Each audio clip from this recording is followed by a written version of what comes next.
Brad Williams, Excel Prime. In this lesson, we're going to calculate bonus.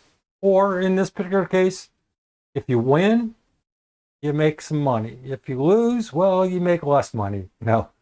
If you win, you're going to make $5. If you lose, you get 0. And if you tie, you get $2.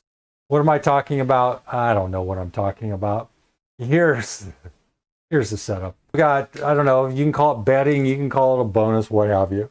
We have a game. It's baseball. If you win, it's $5. We have changing games. We're going to use VLOOKUP. There's no magic here. All we're going to do is look at C5. It's a win. What we're going to compare it to? The bonus. Where's the bonus? It's going to be G5 to H7. If you win, you get a $5 bonus.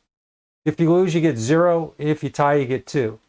Do I need to say anything more than that? If you think VLOOKUP is just one of those things that doesn't fit in your pocket, so to speak, you can always use an if. Why you would do this? I don't know, but it's available. Here, that's how it works. If C5 is equal to win, this is a hard code. This is why you don't want a hard code, because any change you're going to have to modify. If C5, you remember if, I just showed the formula here, but if works like this. If it's true, then do something. If it's false, then do something else. Here, if C5 is a win, then you give it $5.